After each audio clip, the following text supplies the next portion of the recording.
Danse, friends and relatives. Sikwanachak Nasigasun, and I am from the Nakota-Cree Nation, and today we have with us Daphie Pooyak. Daphie is from the Sweetgrass First Nation. She's part Nakota and part Cree. She's a storyteller, traditional teacher, cultural presenter. Welcome, Daphie. How are you? I'm good. It's a really beautiful day today. Had some time to go to do some prayers at some sacred sites. So that's always a good day when you get to do that. Yes. So I. I'll introduce myself. So I Mhm. have um, my English name is Daphie Pooyak, and I come from Nakota-Cree, another landmark they call Saskatchewan. That's Sliding Hill. The and then actually the even though they call the reserve Sweetgrass, the land has different names. Different parts of the community has different names. So I have three traditional names. My first one is Geheusko Eagle Woman. My second one is Ogamaumikapiesusko, Leading Red Thunderbird Woman. And my third one is Okitsatausko, Warrior Woman, Helper of the Lodges. And my my dad passed away. His name was David Pooyak, and his parents were Emily Mayo, Solomon, and his dad was Solomon Pooyak. And my mom is Jean Pooyak, and her mom Helen Bird, and her dad William Spyglass. So my mom is full Nakota, and my dad is part Nakota, part Cree, and part Ukrainian. So I grew up in what they call Sweetgrass. Like I said, we have different names for the land in the reserve. Like there's different parts of the reserve that has different names. So I kind of, when I was a kid, my gukum scolded me because she said, when somebody asks you Tante Otsikia, they're asking you, where does your belly button come from? Where does your blood come from? Mhm. So all the other kids used to say sweetgrass. And one time she caught me saying sweetgrass and she got mad at me and she said, "We're not even blood related to that man." She said, "I'd say you're from Sweetgrass." And so I kind of had a hard time growing up because they had different, my Gukum taught me different ways how to introduce yourself. And Mhm. she talked about land. She said to use the land names, not the name of Chief Seacrest, because we're not blood related to him. But so now in this time, I live on what they call Sweetgrass First Nation. That's cool. I didn't know that. I've been through Sweetgrass a few times, and it's good to hear that. It's interesting to hear that there's different place names. The same here in Atakukup where I live. So, Daffy, going to just ask you to hold up your shirt because today we invited you to talk about women's teachings and to do a little bit of storytelling. So I'm going to read out Daffy's shirt. It says, "Destroy the myth that indigenous men don't love, support Indigenous women." I love it. I love it. I love Yeah. the people who come up with these T-shirts. Yeah, my good friend Deanna Ledoux got that for me. She got it for me for a gift, and I was really happy when I got it. It's like, oh wow, that's really beautiful. So yeah, Mhm. so So the myth there is Indigenous men don't love Indigenous women. I really love that because our Indigenous men are amazing. Yay! or I So felt like a tomboy growing up, so I know it's true because all of my yeah. teachers were men, yeah, and all of my family are all men. So I was Mhm. worked with a group of my ceremony family.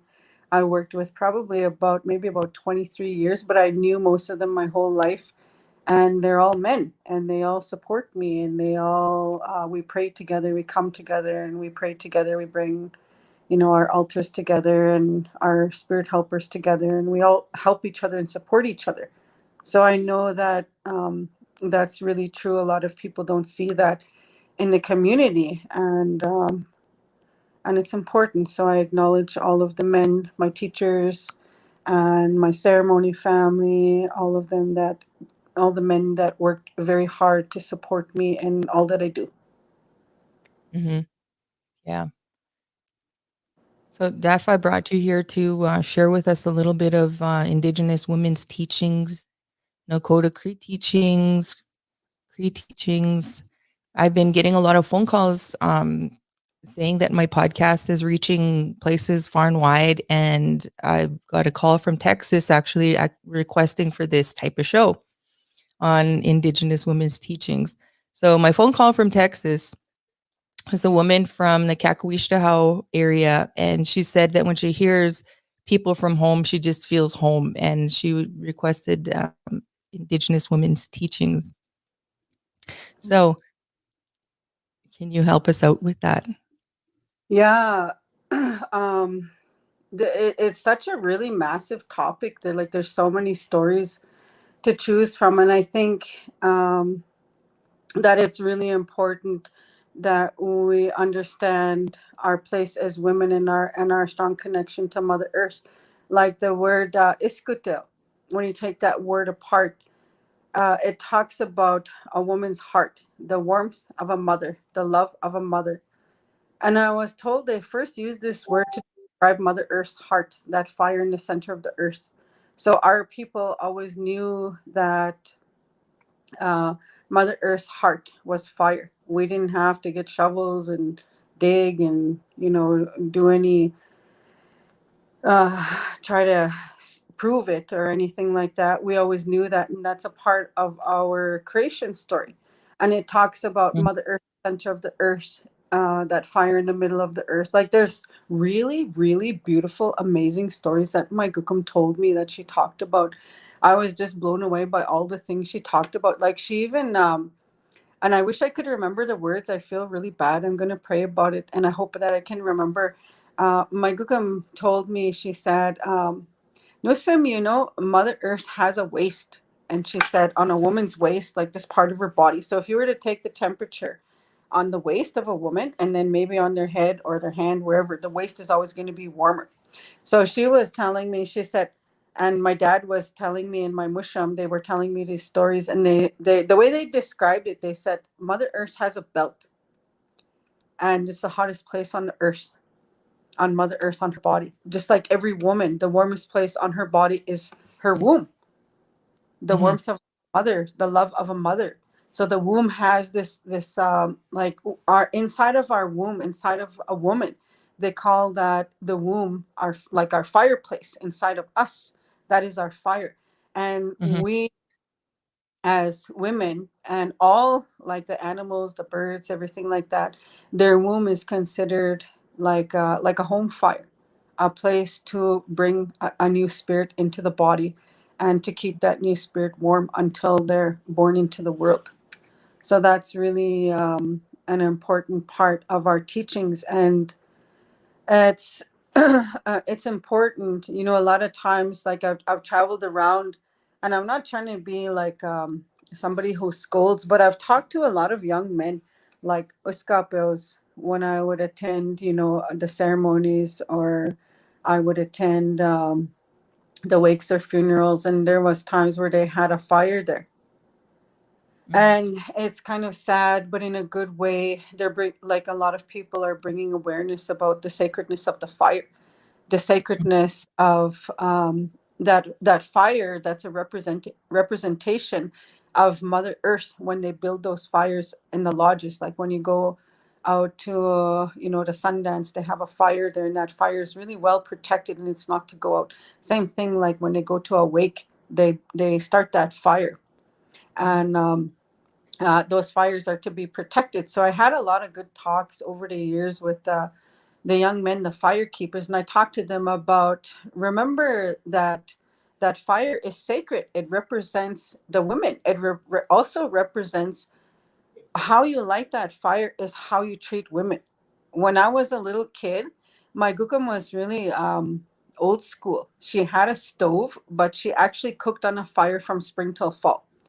So it was a regular thing for us, like to wake up, in the morning. My musham would go make the fire my gukum would get like the meat and the vegetables ready, the stuff to make bannock. And me and her would carry bowls outside. We had a table outside and we had the fire. And she would cook real quiet. I remember watching her, and it seemed like it was a really like a quiet time.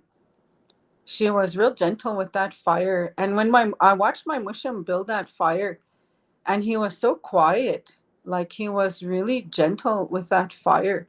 I remember watching him and putting wood in there, and my gukum would look at him, and it was like, I don't know, it was, she had this look in her eyes like she just really adored him, the way she watched him put wood in the fire. And later on, when I got older, one time I had, we were kids, right? And I had this stick and I was trying to poke that fire. And my Gukam told me, hey, kaiks tutaman. I said, but why Gukam? And she said, don't do that. And I said, why? What will happen to me? And she said, it's not good to do that to the fire because you have fire inside of you and you're poking a spirit when you do that. Don't poke the fire with a stick, she said, because that's a spirit. And she said, and when you get older, she said, when it's time for you to choose your husband, she said, I want you to watch the men.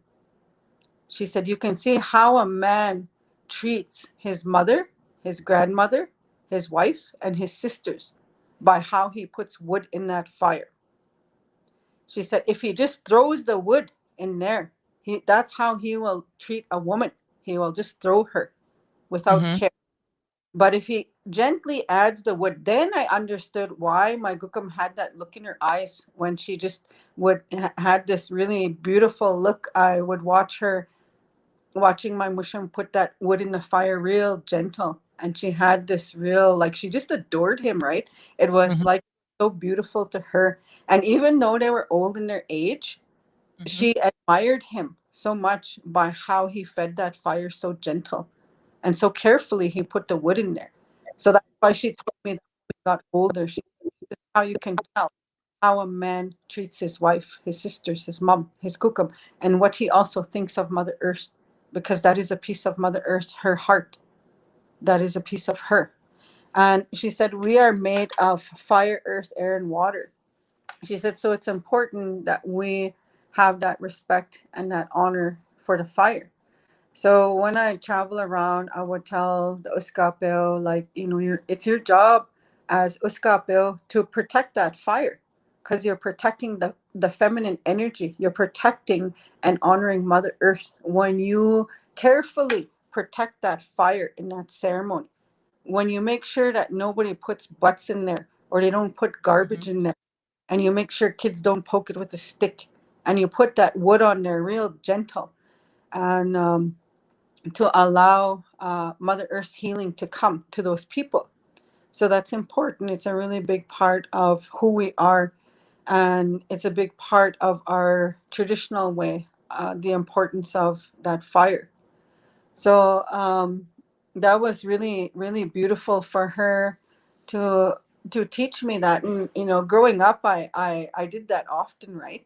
Say if I went to a sweat or something, I'd watch the men build that fire, and I would I was sure that I would tell them, be kind, be gentle with the fire, be kind.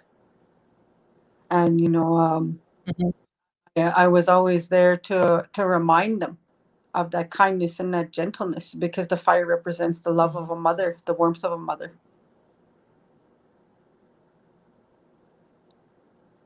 Mm-hmm.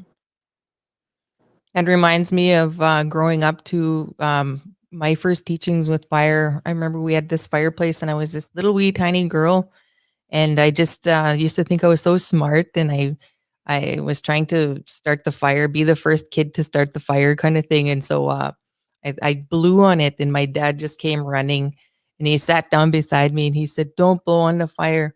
And so he sat me down there and just started giving me the teachings of the fire. And before that, I was like, just being in your small little girl mind and oblivious to things like that until you get taught these teachings, which is why I'm really glad that you're here today with us, Daffy.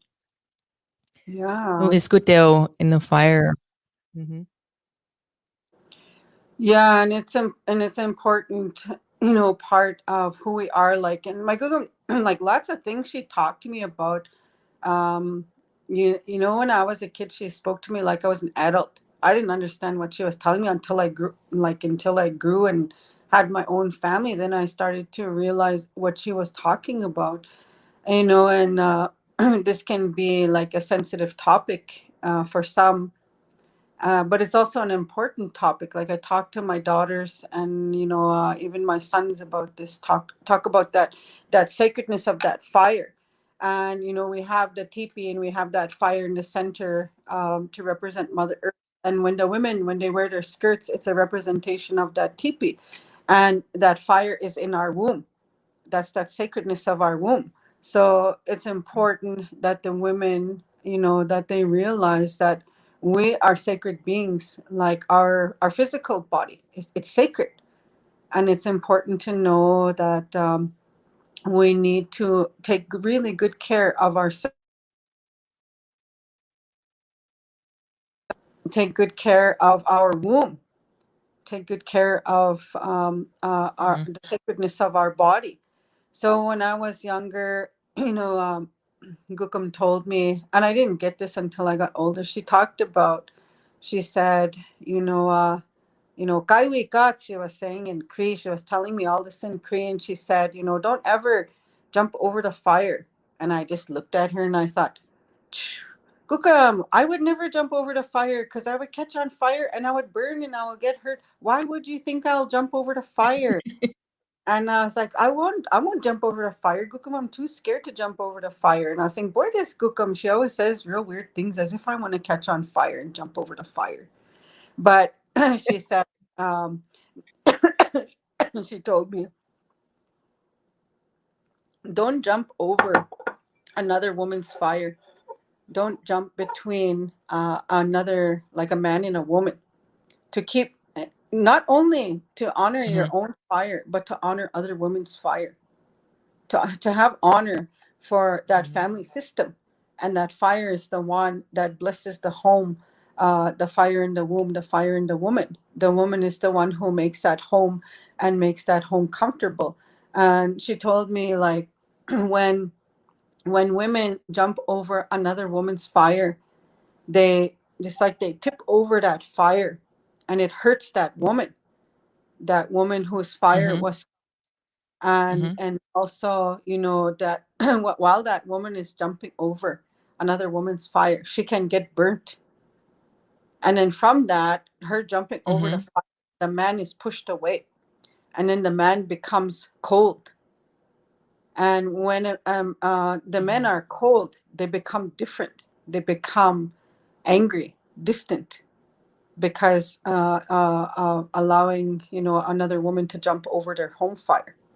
So that was one of the things that she talked to me about. And I didn't Mhm. get it until I was older, until I was in until I had my own children and my own family, and then I started to understand, you know, what she was talking about. But like even on when she was talking about that story about Mother Earth's waste, what she was Mhm. describing to me is the equator. So there's actually a Cree Mhm. word, equator.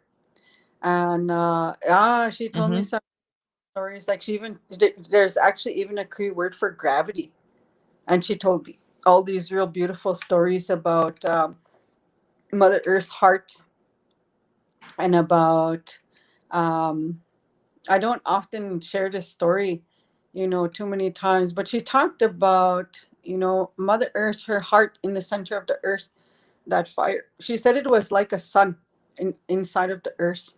And she said inside of the earth there's water and there's plants and there's trees, and it's not dark in there because her heart is like the sun in the center of the earth.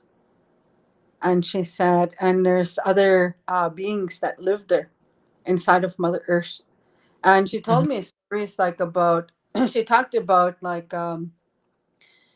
she told me about the 7 levels of existence. And she talked about, I'll try to see if I can tell that. I'll do the short one. There's a really long story that has to do with this, but I'll Mhm. do the short version. And she talked about, she said, Mhm. "Oh, we were alive even before we were born, before we were put into our mother's womb." And she said, that time when we were alive in the spirit world, the creator took a piece of his heart and he held us.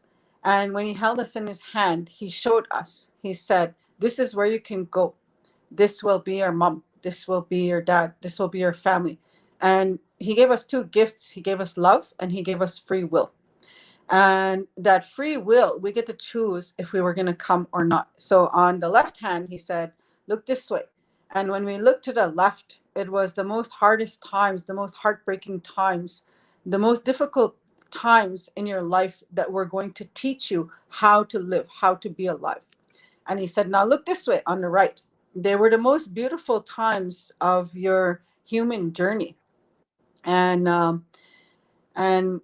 you know, the grandfathers told me, they said how powerful it was on the right when the creator showed the most beautiful things, the love, the happiness, the joy, what you were going to witness while you were alive was just so powerful that it didn't matter these struggles, but we needed both of them. We needed the difficult and we also needed the beautiful, and those were both very important in our journey of learning and spiritual growth. And so when we agreed and we said, yes, I'll go, we agreed to go with our mom. So that was the first part. So the second part, we came, the creator sent us down and then we came into our mother's womb. And the elements that we came into was the fire and the water. So fire and water is very important for women, especially when it comes to, balancing ourselves out. The earth is important too, the wind is important, but in the area of the womb, this is where the women need to focus on when they're too emotional. Like say a woman is very, very emotional and she's trying really hard to balance herself out. Grandfathers say they have too much fire, so they need water to balance out that emotion. So we can, that fire represents our passion in life, the passions we have for our work, the passion we have for our children, for our family, for our life's work. And but sometimes it can build too much. So that's the times where we need water. So we need that balance of fire, water, we need the earth, we need the wind. And so that's really important. So during the times when a woman is pregnant, that womb is really lit up. And they say, like the baby, when the baby comes from the spirit world and it comes into the mother's womb, that child is so, so pure that when that child enters into the mother's womb, that child actually forces the mom to heal. So then people say, oh, pregnant women are real emotional. So that child gets into the womb and it's so full of light and so pure, just came from the spirit world. And so that light from that child, it starts to push things out of mom, starts to push this sadness, this hurt, this pain. So that is like an explanation of why the women, they're emotional when they're pregnant. And also like during the menopause, they say that fire goes a little dim during that time of menopause. So the women also, during that change, they also get a little emotional during menopause. So we need that water, and that fire comes real intense during the menopause. Like the women have these hot flashes and they're just going crazy. And the only thing that can calm those hot flashes, a lot of people will go and they'll take Western medicine, they'll go to the health food store and they'll go get some sort of herbs or some sort of Western medicine to help with the menopause, with that massive fire just goes, it comes in Mhm. the body, and then the women are so emotional and then they get all sweaty and they get hot. And so it's important that we know that it's the water that can help the women during the menopause. So even like premenopause, I actually went through premenopause last year, and I couldn't even believe the hot flashes. Like I had to go pray at Mantu Sagayan because I thought I was gonna go crazy. And I had two air conditionings in my house. I couldn't. I really couldn't handle it, and I messaged all these elderly women, give them tobacco, and did my best to ask for as much help. And because of the COVID going on, I really had to pray really hard, and that's something that the grandmothers had talked to me about, that we needed water. So they told me, go to the water. So I went to Mhm. Mantusa, and I went and put offerings there, and I told the water spirit, this is what's happening to my body. I'm going through the change and I need some help. Can you help me out? Because my body is so hot and I can't. It's very hard for me. And like I would just stay in the room with the air conditioner. I couldn't even come out. I didn't want to yell at my kids or my husband or anybody. I just wanted to hide out and, drink some ice water. But yeah, I learned a lot from, the grandmother spirits when they were talking to me about my own healing when I asked the questions about that. So it's an important part that we need that balance of fire, earth, air, and water, and we also need that really strong connection to Mother Earth, like going and praying and walking on the land barefoot, to have that connection. When we have that connection to Mother, we are connected to.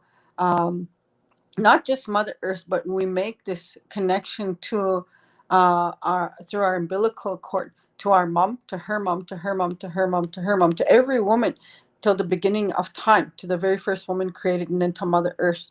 And when we make that connection to Mother Earth, we start to remember why we're alive, why we're born, what is our purpose in this world. So there's a lot of things, as a woman, to help us to keep ourselves balanced, and every day growing up, my gukam, she used to tell me, she said, Nussim, you ever go visit somewhere and somebody's house, it feels like you can't breathe in there? And I said, yeah, yeah, Mhm. gukam. I went somewhere and I felt that. And she said, that's because there's too much bad thoughts and bad talk in that home. And she said, and that's why it feels like the air is so heavy, like you can't breathe. Because when we speak, we are using the breath of life, the wind. We have the wind spirit inside of us. So the words that come out of our mouth, they Mhm. create an energy. So this energy that we create through our words, it can be good, or it can be, we can put ourselves in our own difficult place with negative talk, bad words. So every day, I remember even it was minus 40, and every day my gukam would open the doors and the windows. Didn't even matter if it was minus 40. She would go stand outside and she would say a prayer. And in Cree, she would tell the wind spirit, "Pepite koe." She would say, come, I welcome you into my home. She would say that in Cree. Come and bless me and my family. Bless our minds so that we can think right today. Bless my home to take out the negative thoughts and the negative words, if there was negative words towards me and my family, or if me and my family sent negative words out. Bless us and cleanse and purify those negative words and pick up any sickness that is in and around our home. So this is what was a daily practice for her, and I still practice that to this day. Every day I open my door and I give tobacco, a little pinch of tobacco, to the wind spirit. Ask the wind spirit to come and welcome you to my house. I welcome you to come inside and bless us and help us so that we have a clear mind. Help me and my children to have a clear mind, so on this day that we can think clearly and we can understand what creator is trying to teach us today. So Mhm. there's a lot of daily practices to help not just the women but also the men to find that balance again. um, Everybody wishes for balance. I don't know anybody who wishes for chaos. Mhm. They want balance. They want to have a peace of mind. They want to be able to carefully make their choices in the best way.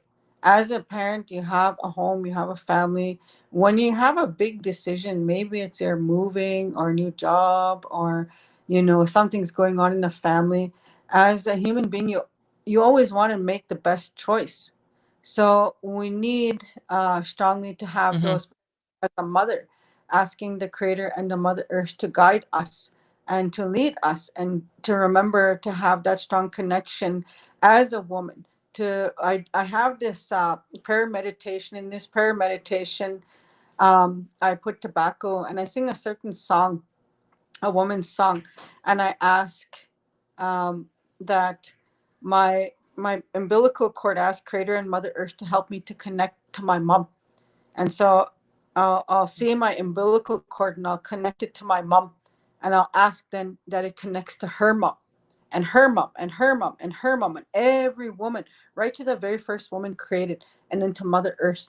And then I pray and I ask all those women in my bloodline, and I ask Mother Earth, I'll ask them, help me, because I'm forgetting who I am. When we come to a place of confusion, we cannot make the proper choices for our family, for our children. So we need to have that clarity, and that clarity comes through the Creator, Mother Earth, but it also comes through our bloodline, because inside of our bloodline, we have uh, all of these women that we come from right from the very first woman created.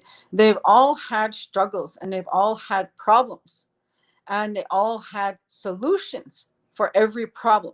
So inside of our blood, it runs the solution Mm-hmm. to our life. It runs through our blood. Our bloodline carries every solution to every problem that we're ever going to go through. So what we do when we do that umbilical cord prayer, that meditation, we are awakening the solutions, and we are awakening the guidance of our female bloodline to the beginning of time.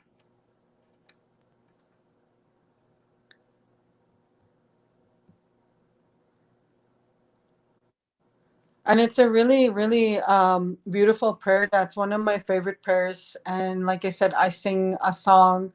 And even if I'm guiding somebody through that prayer, I always do the prayer myself when they're doing it. And I encourage other people, if they're sitting there, maybe I'm doing like healing energy work. And then I ask, the people, go along with me through this prayer. Connect to your mom, connect to her mom, and her mom, and her mom, and allow the feminine bloodline to run through you. The men can also do this too, because that helps them to have a strong connection when they are in a place of, I guess you can talk, I talked earlier about that coldness. So when a man becomes cold in his heart, he needs that. A men also need that connection to their mother.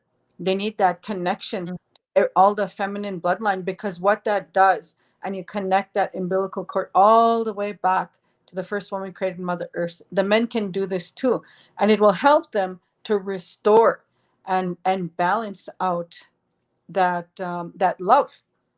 So we need, Mm-hmm. men also need that love, and they also need that passion for life. They also need that warmth of a mother, that love of a mother. And Mm-hmm. so the men can also do that prayer. Mm-hmm. Wonderful. I'm glad that you included the men with that teaching to balance it out. We have a question here from Lindsay.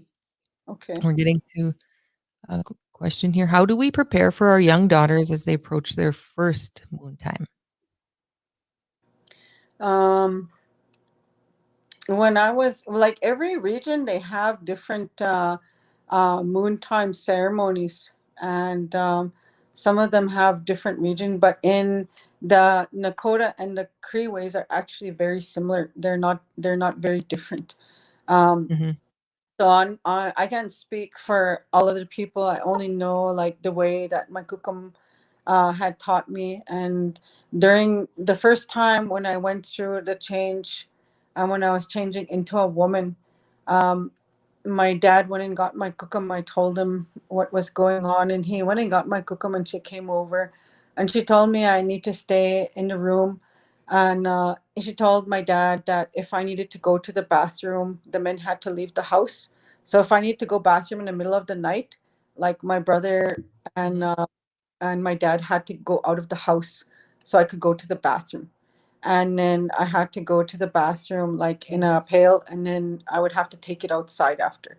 And that time, Mhm. you know, or somebody else took it out that time, but I wasn't allowed out of the room, and I wasn't allowed to look out the window. And um, I don't know, like I don't know if my Gookum was teasing, but she told me, she said during this time, she said a young girl can't look at a man, and she can't look out the window, because if she sees how many different men, when she gets older, she won't have just one partner. So she's not allowed to look at men during that time. And then also, like, I had to use the Mhm. same plate and cup and utensils, right? I had a special Mhm. plate, cup, bowl, fork, and knife, and those are the only ones I could use for that time of that ceremony. And then uh, she gave me things to make, like hand sewing, and she talked to me about this. Like, she told me, when your girls, it's their time. You in the ceremony lasts 4 days, and she said in this time, she said they stay in the room, and on the last day, you let them come out, and all the men have to leave the house, because the young girl has to clean that house really good.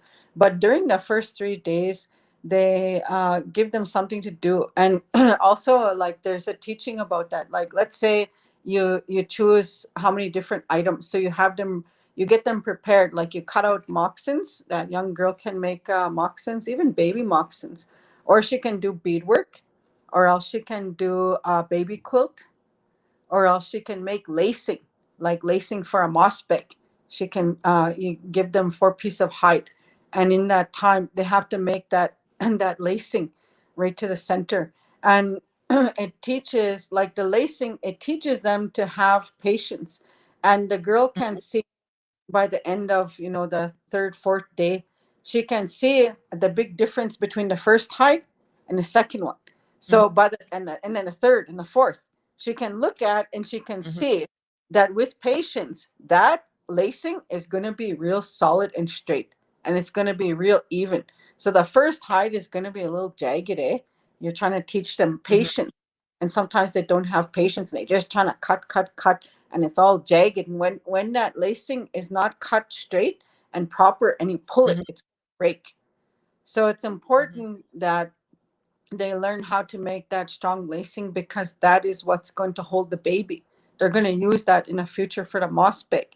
So it's important. And then you can see by the time the fourth one, when they're finished that fourth one, how smooth and Mhm. how even it is. And then the moccasins too, like, they got to try finish it on the by the fourth day. The beadwork, it teaches them, you know, about patience also, and not everything is perfect. And Mhm. then the baby quilt, and when you allow that young girl to choose what she's going to make, it will tell you a lot about that child. Like, my one daughter, she made, I have two girls, my one daughter, she made the baby quilt. And so the elderly woman, they said, if the young Mhm. girl is that baby quilt, just a small one, just a little one, hand sewing, not a sewing machine. They got to hand sew that little quilt. You Mhm. cut little squares for them. And she said, if the girl chooses the quilt, then that means, that this young woman is really going to be a good mom, because she's going to be focused on keeping that baby warm.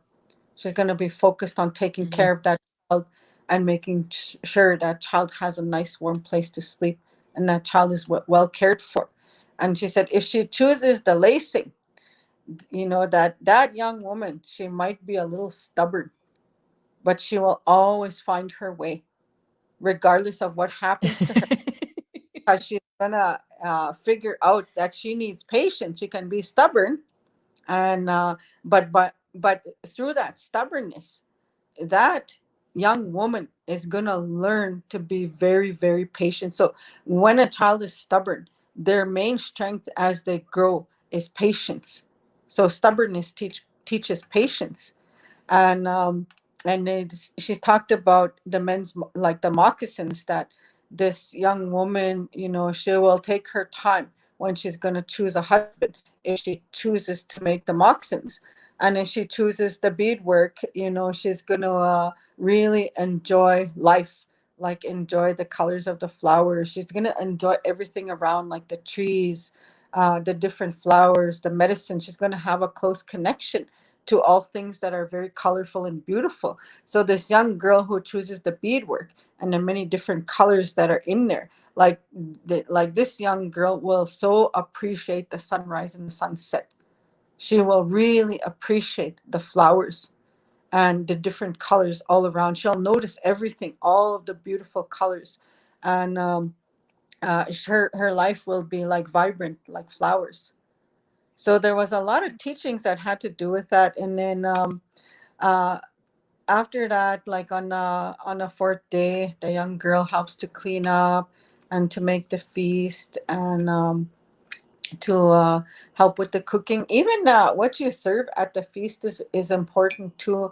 Like some of the grandmothers said, that beaver, you got to go and take that young girl, and she's gonna go give tobacco at at the beaver lodge, at the beavers, their home Mhm. at the beaver dam. You take her and she's going to go and put the tobacco there. And she's going to ask those beavers to bless her so that she'll have a strong home. Because they say that of all creation, the beaver has the strongest home and their children are the safest. So we go and ask them to bless. That young girl asked that beaver, can you bless me and bless me so that in the future I will have a strong home, that my home will be safe and my children will be protected. So when it was my girls' time, I took my girls to go and also make those offerings, also like offerings for ants, to go find an ant pile, and so that girl will Mhm. be a very hard worker. So there's a lot of offerings involved in that too. It's like after the 4 days is done, and when you have to go out, it's good for them to go and give tobacco to the beavers, and also to give the tobacco to the ants, the ant pile. Like my Gukam would say, every year you try and go look for a real big ant pile. And then on that ant pile, you take them something sweet like berries or cookies or something like sugar. And you go and take that to Mhm. them, and you give them tobacco, and you ask them to bless your children so that they're hard workers that year. So these are like these offerings, like how the elderly women, how my Gukum talked about it. She said they're supposed to be yearly offerings, like once a year. You're supposed to do those offerings, like to the beaver and to uh, the ants, and there's a lot of different offerings, like to the water in the spring, and to help the women. And in time of the fourth day, when that young woman, when she's like her like just like she's being revealed for the first time as a woman, so she comes out, and the grandmothers, she walks over the sage 4 times, and the reason for that is to bless her womb, so that she doesn't have a hard time giving birth. Mhm. And the girl has to pray for herself too. And this is really true. Like my Mhm. my oldest daughter took her coming out ceremony real serious. I watched her, and boy, that kid, and she had her babies, she was just solid, like Mhm. not even a word. She just laid there real quiet, and she just pushed those babies out. I was really happy. And so I seen Mhm. like the benefits from these ceremonies. Like it's really true. Like the Mhm. prayers go a long ways, and to helping that woman, to bless her womb, and to bless her. And on my Gukum side, also on the end of that, like around that fourth day, the girl will go outside and she'll make a tiny fire, and she'll pray, and she'll make the fire on her own, just little sticks, Mhm. and she'll make it like a tripod, like a teepee, and then she'll make that little fire, and then she'll pray and ask Mother Earth to bless her. And then uh this is one of the only times that they can do that. But in that time, that little tripod, they they they, they push it over with their foot, and you can tell if that girl's going to stay close to her mom and dad, and she's not going to move away if the sticks stay there. Mhm. Or if they go flying real far, that means that girl's going to move real far Mm. away from her mom and dad. Like she'll Yeah. go far, and she won't be close to her home fire. Will be moved somewhere else. So there was a lot of stories about that, and also in those 4 days to think about like which women you admire who are good mothers, good grandmothers, and you go and give them a gift, and you tell them it's the girl's first time, and you tell them to come and pray and to teach their daughter what it means to be a Mm-hmm. woman, how to be a good woman, and how to be a good mother. So when it was my daughter's times, I went in the community and I went and asked the elderly women that I admire and I respected, and I asked them to come and talk to my girl, and I gave them a blanket, and I gave them tobacco, and they were also, all of those women were also invited to the feast on the last day. So we cooked beaver Mm-hmm. that time because of that, like for that feast, for that purpose, because the beaver's the one who brings has the strongest home. So that's what we ate for our feast. And so there was no men allowed to come Mm-hmm. to the feast. Yeah, it was really really beautiful, and I learned a lot from the elderly women. So it's a very sacred time, Mm-hmm. and a long time Yes. ago, on that woman on her first time on the fourth day, the sick people will come, and that young girl, after the feast is done, after her revealing, right? They call it, just like in, I don't know how to say it in Cree, but Mm-hmm. it's like revealed for the first time as a woman. So after that, the feast is over, and the prayers are done, and she's now a woman. They reveal her. So then the sick people come, and the young girl prays for the people that in the evening time, after all the sweat is done. So the sick people come with their cloth and their tobacco, Mm-hmm. and the young girl, she prays for them. Like she'll put her hand on their head, or and she'll say a prayer. They'll give her cloth and tobacco, and she'll pray for the sick people. So a long time ago, the elderly woman said, it was a really big thing when a young girl had her first moon time. It was a really really big deal, and they said when the people knew that it was the young girl's first time, she said so many people would come for prayers, because they say that that Mm-hmm. young girl on the fourth day of her first moon time is like the most strongest she's going to be in her whole life, because that sacredness, right? She's carrying that sacredness. Even Yep. the lady said that young girl, she would even spit on them, because her spit was considered sacred. She would spit on the sick people, and that's very important too. Like even in our traditional way, like a lot of people don't really understand that. Like like the birds, they chew the baby's food, and then they feed that Mm-hmm. baby bird with their chewed up food, and they're spitting there. What's inside of your saliva is actually your immune system. So now we have a bunch of babies Mm-hmm. that are sick, and their immune system is low, and supposed to be like Mm-hmm. the the baby on the mom's side, like the cookum, the tampons, and the aunties, the like from the mom's side, like the woman who gave Mm-hmm. birth, her sisters are all supposed to take turns to feed that baby, because what is in your saliva when you're chewing that Mm-hmm. baby's food, and you put that baby's food in the baby's mouth, it carries like the saliva carries stories of every sickness that your family, from in your bloodline to the very first woman created. It carries a story of every sickness that your family survived. So what it is, it's when you give that saliva to that baby and you put it in the baby's mouth, is you're giving that baby the immune system and the memory of every sickness that that bloodline ever survived. So that's really important.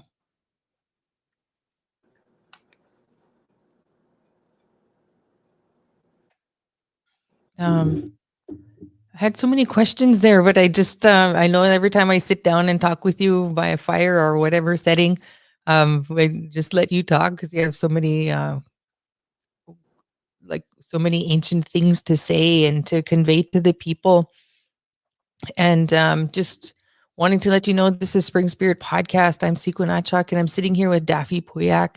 Daphie Pooyak is a Nakota-Cree storyteller and so much more.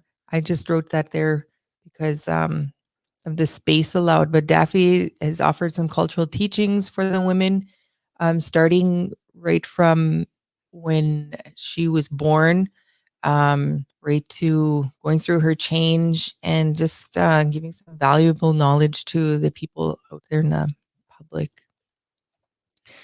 So, Daphie, do you have wait, before I ask that question, I want to ask you, we're going through a pandemic right now, and you're just talking about these women's teachings and things like that. Do you find that starting with the young girls going through their change, do you think that hindered their ceremony in any way, Well, or were they still? in my community, the ceremony still went on. I can't speak for other communities. I know there's a lot of communities that were very, very strict with their isolation and their lockdown. So I Yeah. can't speak community, but I know in my community, they continued on with the ceremonies because, I always, I wondered a lot of times why there was like so many ceremony people here, and I always thought, my explanation for that was because of Saskatchewan, Sliding Hill, because we live so close to a Mm-hmm. city, right? So on that story Mm-hmm. of sites they talked about, my mushroom told me there were 7 sacred sites. There was some in the east coast, and I think one is in northern Quebec, and then there's Nelson House, Manitoba, right before Saskatchewan, and then the others are in the mountains. So when I was growing up, Mushroom talked about like one on across the medicine line. He talked about the big water like in the east, uh and then in the mountains, but I couldn't remember the last part. Anyways, I ran into Jimmy Ochis and I asked him, like, do you remember that story about the 7 sacred sites? And he Mm-hmm. said, no. He said, I only remember the last half. I said, well, you know what, I only remember the first half. So we put our stories together, and then the grandfathers told me make a map. So I drew a map and we marked down those 7 sacred sites. And so he marked down his, the ones he remembered, and they said, now look. So I kept turning that map, and we both, me and Jimmy O'Cheese, were just blown away because you know what, those 7 sacred sites made What? the big dipper. It was the big dipper on the land. Oh, Yeah. wow. And the common So we're all part of that. huh, it's amazing, eh? I said Yeah. we're all part of that. Yeah, that's amazing. Yeah, so then we put that together, and Jimmy O'Cheese made like a PowerPoint talking about that story, put our stories together. And so it was really a really beautiful time because, a lot of times, like, we live in a sad time too where people are acting like, like one of the things why I was really turned off from school was, them, and what I always ask our Indigenous teachers, and, when they're teaching our philosophies and our belief system, our way of life, when you take a look at our traditional stories and you see books on them. I remember being a kid and going to school, Mhm. and it was storytelling week, and they had stories there. One of the books caught my eye, and it said Stories of the Sweetgrass Cree. And I opened up that book and I said, oh, I know this one. This one is Mushroom's friend. This is Gookum's friend. We go visit them. And I know this story. This Mhm. one Gookum told me. Mushroom told me this story. I know this story, and I know this old man. That's Mushroom's friend. And I Mhm. closed a whole bunch of books there for storytelling week, and it said myth, legend. So I asked my teacher, what does this word mean, legend?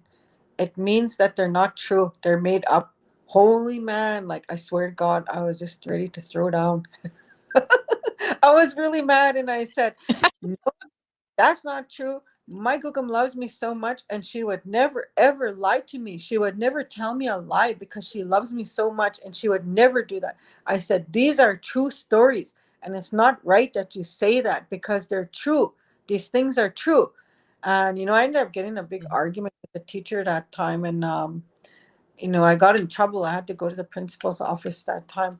But I asked her the other books, myth, legend. It meant they were all not true. But those stories and our creation stories, we actually have landmarks to Mhm. prove those stories. You Mhm. take a look at, like the Cypress Hills, like in, that one of that man. Mhm. Like, we didn't have, helicopters and planes to go up there and take a picture, but we knew, because our Mhm. story told us those were landmarks. We knew that it was the truth, and we knew where it was. And they talked about that place where they took that first soil to create the first man and woman. So it's important, like, that our people and our children know that Mother Earth and Creator, they created a very beautiful life for us here on Turtle Island, and they created landmarks, and Mhm. for us, and those landmarks prove our creation stories, and they prove our belief system. Mhm. So it's important. Yeah. Yeah, absolutely. I have another comment or question here. Are you noticing, like, I know when you and I were small, we are both raised by traditional parents, and kind of seemed like, um, the people around us were not. And then, are you seeing more today the young girls going through their change and going and requesting the ceremony? Because at one point in time, amongst our people, and it was after the residential school system that it became dirty to go through that change. Are you seeing the girls now starting to request this ceremony more today? Yeah, and I see a lot of communities working really hard to bring that ceremony back. I Mhm. was asked to travel to different communities and talk about that, but I also see a lot of women in general. Like, I've Mhm. had older women who said they never had the ceremony. Can you tell me about it? And can you say prayers for me because I missed my ceremony? So Mhm. that's really beautiful and really important, that we're really having like a really massive awakening. Right. And Yeah. Mother Earth shook her back, and these earthquakes that were all over, and when she shook her back, those vibrations were sent out from her heart, and her she pushed that love out to the people, and Mhm. the people felt it. They don't Mhm. know, they don't quite know what happened, but they definitely felt it. And they started to move in the way where they wanted to know where they come from. They wanted to know who they are, and they wanted to understand their bloodline and their people. Mhm. So we're witnessing like a really beautiful, beautiful spiritual awakening. Right. I'm a teacher by trade for the people that don't know about it, and I know sometimes we sit at the table and we're, and just in that whole system, that education system, we're sitting there, and they're racking their heads about our young girls. What can we do to help them? Um, when the answer is really to allow them to be them, to er, you know, culturally, spiritually, as an Indigenous woman, to know who they are, to empower them in that sense. And when they start doing that, they start to ask the questions, and the questions are coming. I'm seeing that as I'm seeing the girls coming in through the schools. And when you look at it, they're the answer. They are the answer to our question. What can we do for our girls? If that makes any sense. Yeah, for sure. They know what they need, and they know what they want, and they know what they want to know. And I think it's very important that we allow, and that we also let go of these really false belief system and false ideas. I don't know if my Kukam and Musham were told, like, and my dad told me that they were told how to raise me. Elders told them when I was a baby how to raise me, and in the, like, I needed a spiritual religious education. And Mhm. so my grandparents, I spent a lot of time with them when I was little, and I really loved being with them. And that was really important because of the creation stories, and to be there and to learn those things. So I was really, grateful growing up for my gukum teaching me about the sacredness of a woman, Mhm. and also, learning about, uh, because we need, a lot of people, they have these many questions about life. They have many questions about this world, even the universe. And I can honestly say, as somebody who was raised being taught about the creation stories, that it's actually the book of life. Mhm. The coolest thing is too also that the Viking creation story is almost exactly the same as the Cree creation story. You Yeah, I I'm familiar with both. Yes. Yeah. So, it would be really nice. I have my really good friend Shane Orthman, and he tells me their creation story, and I'm just blown away. Mm-hmm. He went to Mexico, and they put their creation story, like they make this thread, and they use a tree sap to stick that thread on this board, eh? So they draw Mm-hmm. their story. And when I went over there, that guy couldn't speak English, so we had a translator that went with us to the museum in Rio de Catorce. And in the museum, it was the story of their creation on those things. And I told that guy, I said, okay, this one is this part, this one is this part, and this is this and this and this. And his eyes were just went real big. And he said, how do you know? I said, because it's the same as our creation story. I said, that's how I know. But I talked to him about it. I said, okay, I understand what this piece is. I said, but it's very hard to draw because in it's impossible. One part in the creation story is actually impossible to draw. There's no way you could draw it. And I told him, because in that time, before the physical bodies, the children, they were only beings of light. So Okay, how that could would be the chasm of chasms from the Viking creation story that you're talking about. I know what you're talking about.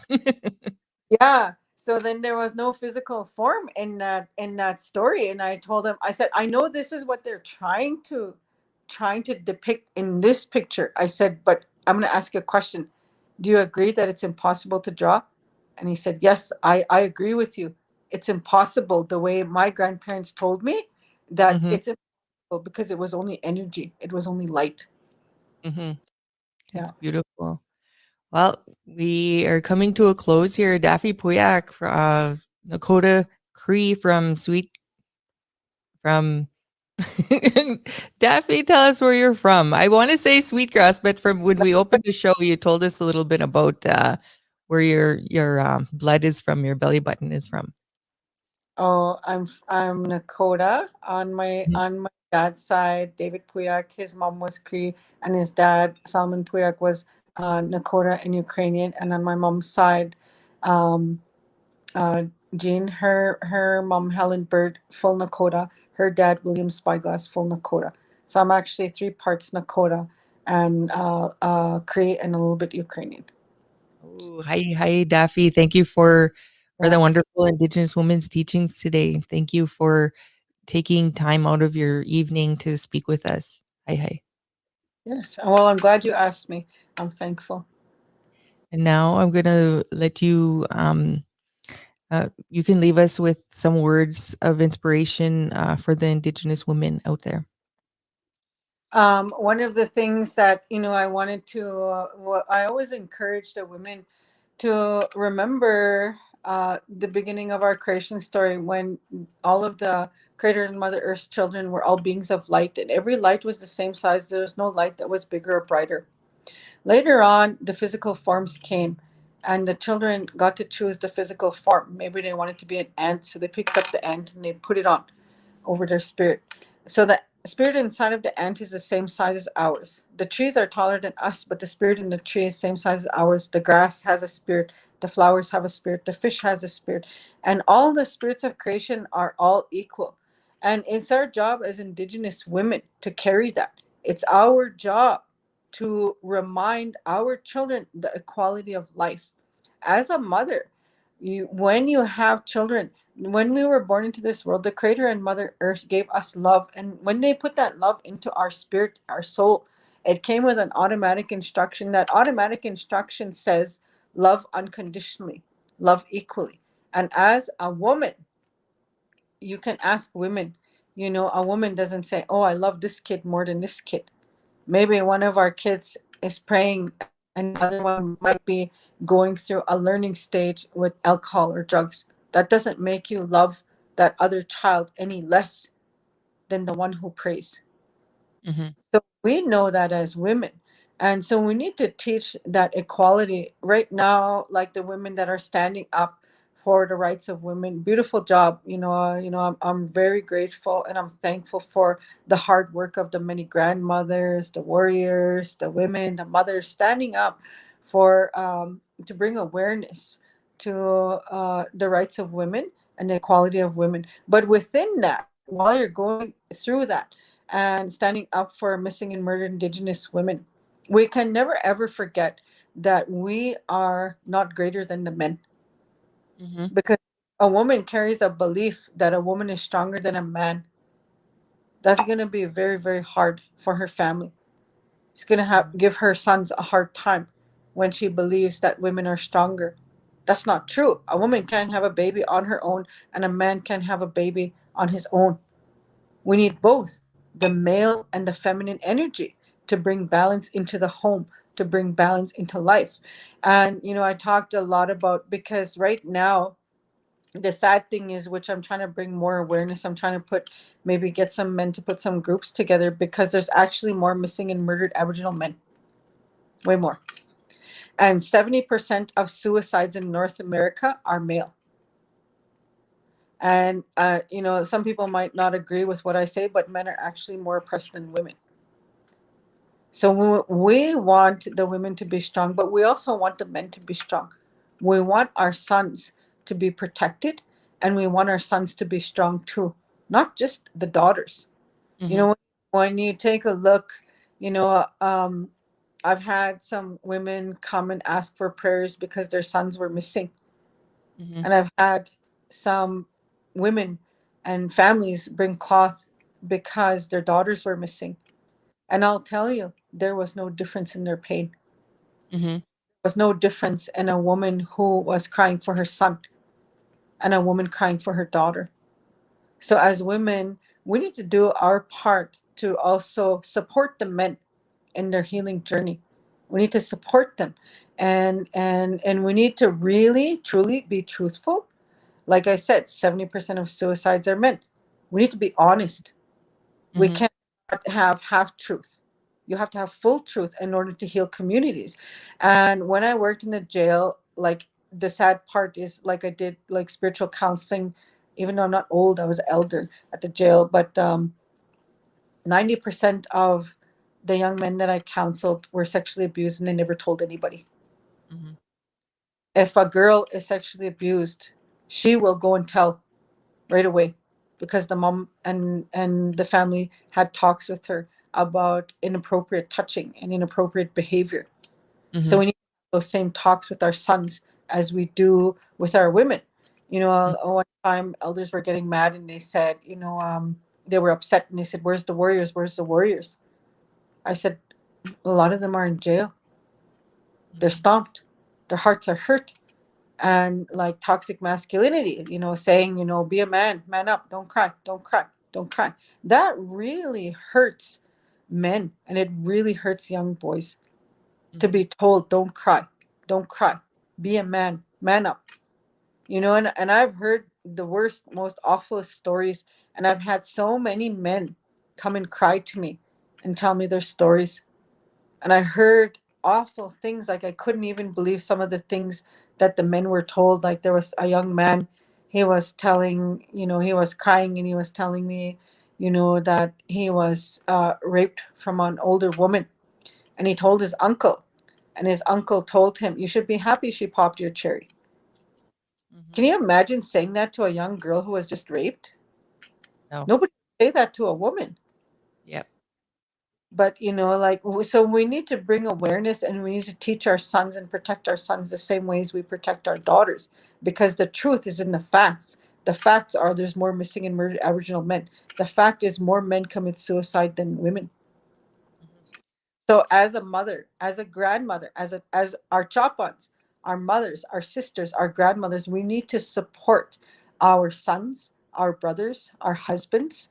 We need to support all men in their healing, because those men, they need that warmth of a mother. They need that love of a mother. And the Creator and the Mother Earth, when they made women, they gave us the responsibility to carry that fire, to bring that fire not just to our children, but to bring that fire to the community. And the community means young people, old people, men and women. It means everybody. So our responsibility as women, with the carefulness of our own fire, is to bring that love of a mother and that warmth of a mother to our children, to our community, to our nations, and to the world. Mhm. So it's important that we keep our womb sacred, that we keep our body sacred, so that we can bring a beautiful, honorable love, and we can bring that warmth that the world needs for the healing that we need right now. Hi, hi. Thank you. Good night, people. Okay. Good night.